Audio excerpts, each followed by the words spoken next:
Nhiều vụ bạo hành trẻ em đã được phanh phui khiến dư luận cả nước đều bức xúc và ngỡ ngàng. Và càng phẫn nộ hơn khi người bạo hành lại chính là bảo mẫu, cô giáo mầm non ngày ngày dạy dỗ và yêu thương trẻ.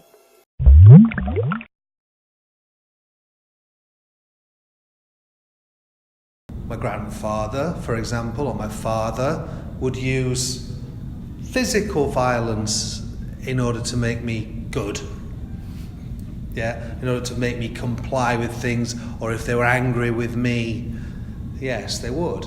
In primary school, they would the headmaster, if you've been quite naughty, would hit you with a slipper.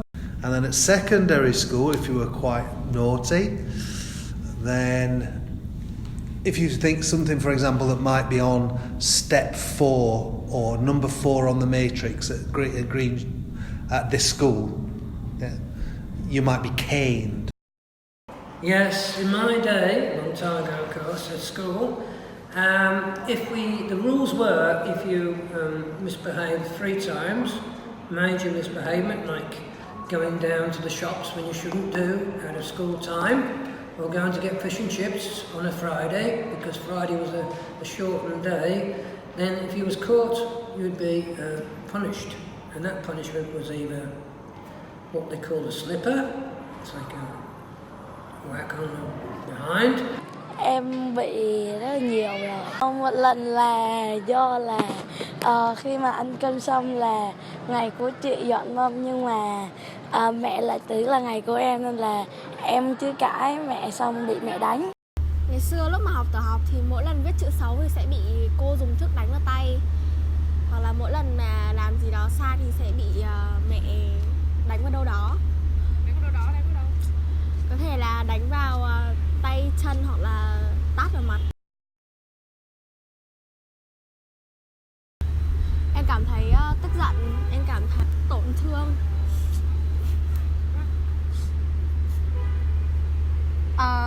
Em không ngờ là mẹ có thể làm như thế. Và em nghĩ là những hành động của mẹ đã khiến em tổn thương rất là nhiều. Thì ban đầu thì mình sẽ cảm thấy mình tức tại vì tự nhiên bị đánh. Đương nhiên là cảm thấy đau thì đương nhiên sẽ sinh ra những cảm xúc tiêu cực và nghĩ xấu. Nhưng mà chung quy thì nhờ vào những cái việc đó, mặc dù một mặt là mình sẽ có không hài lòng về mẹ của mình, nhưng mà một mặt thì nhờ vậy mà mình mới biết sợ, mình mới biết rút kinh nghiệm vào những lần sau. Em rất là bực bởi vì là em đã bị mẹ mắng oan, vì lúc đó là ngày của chị, tính ra là chị phải dọn nhưng mà em phải dọn thay. Hơi buồn. Hơi buồn là tại sao lại buồn? Tại vì hơn có nghĩa là mẹ thương mình, không đánh, không bao giờ đánh. Mà cái yêu cầu của cô đưa ra nhiều lần đấy mà con không thực hiện thì khi đó cô không có kiềm chế được, hoặc là sự hối hả do mình muốn là điều đó phải được thực hiện, thì mình nghĩ rằng mình dùng những cái biện pháp mạnh hơn, ví dụ như lời nói không còn tác dụng nữa thì dùng vũ lực. So corporal punishment is highly illegal in all 50 US states. You would not want to do that as a teacher. You will get arrested and probably put in jail, and you'll definitely lose your teaching license. Even in South Korea, where I started teaching, though they had a long tradition of corporal punishment in the past, the government passed a law before I came to Korea. I don't know exactly when, but that law said it's not allowed. Like, even Korean teachers in Korean public schools are not allowed to physically hit or discipline a child. My understanding is it's only, like, spanking is only ever acceptable for young kids because you can't explain to them and they can't understand like why what they did was wrong. Okay? Now I'm not saying you should like beat your baby. Spanking isn't that. You still tell the kid a little bit about like you did something bad, so now I have to do this as a parent. But like once the kid gets old enough to talk and like understand what you're saying as a parent to that child, you should not be spanking them anymore. You should be talking. You should be explaining to them this is the rule, you broke it, here's the consequence. as a teacher, that's always how I operate. I would never, there's never a case where it's appropriate to like hit a student. So instead, it's always exactly what I just said. Like, here's the rule, here's what you did, and how you broke the rule, and so this is the consequence. And anytime I have to like discipline a student, I will tell them. Cô nghĩ đấy là một biện pháp giáo dục không hiệu quả, cũng không phải là thể hiện cái tình cảm của bố mẹ đối với con cái, mà nó chỉ thể hiện một cái sự bế tắc của cha mẹ khi mà không tác động được với con thôi. Một số cái việc mà người lớn dùng roi vọt đến với trẻ con khi mà họ đã không nói mà học sinh không nghe, hoặc là những cái trẻ đó không nghe lời mình và họ muốn thể hiện cái sự kỷ luật cho các con, nhưng mà cái điều đó thì nghĩ là nó không hợp lý, không hợp với cái xã hội hiện nay và tâm lý phát triển của trẻ. Khi mà chúng ta sử dụng roi vọt như thế thì sẽ để lại những cái thương chấn tâm lý trong lòng của các con, thì sau này nó sẽ rất ảnh hưởng rất là nhiều. Cho nên là cái việc mà chúng ta giáo dục con cái hoặc học sinh của mình thì nên sử dụng bằng tình thương, và một cái điều nữa là kỷ luật không nước mắt thì sẽ đem lại nó sẽ đem lại cái kết quả tốt hơn với cái việc mà dùng roi vọt. They could just be angry, violent people. I mean, that's the easiest explanation, right? They're not just violent with kids, they can be violent with anyone. It's just there's people like that out there. They might do that because they don't know any better. They haven't been taught the way that I was taught, okay?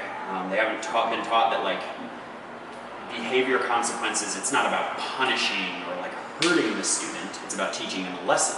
And lessons are better taught with words than with fists or something like that. And I think it's bad. I think it's unfortunate if teachers resort to that, because what it really says is that teacher has lost control of that class. If they have to resort to physical punishment, it means like the students won't even listen. Lý do đơn giản thì thấy thôi, ngay cả thầy cũng vậy, đó là việc áp lực về công việc, là áp lực công việc trước.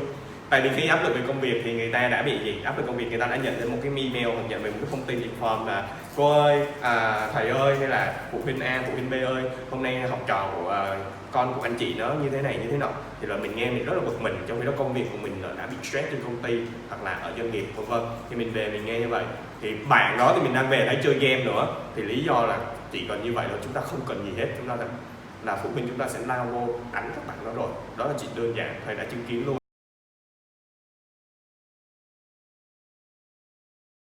Em nghĩ là những hành vi bạo lực đấy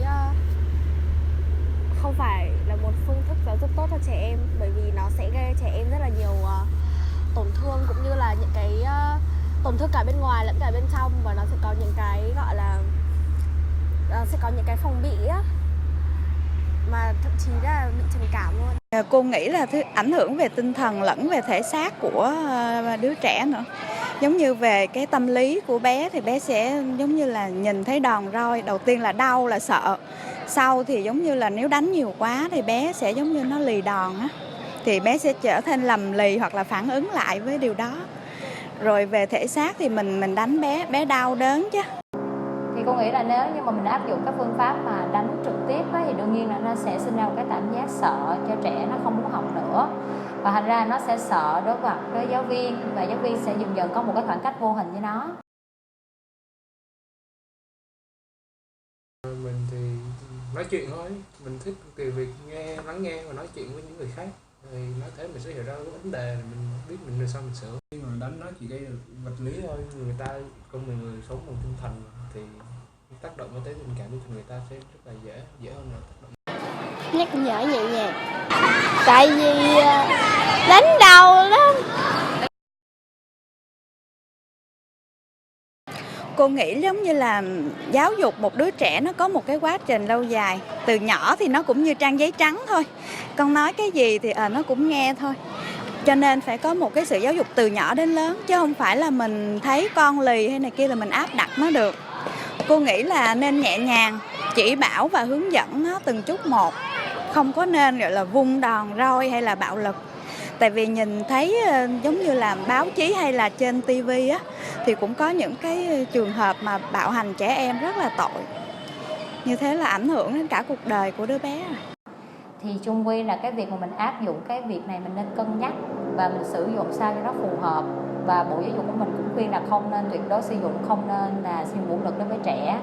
Và cái thứ hai á, muốn trẻ nghe lời mình thì ít nhất mình cũng phải có những cái phương pháp nào để kích thích nó thích việc học trước đã, rồi mới bắt đầu là rèn luyện uốn nắn về mặt cảm xúc với lại hành vi của nó.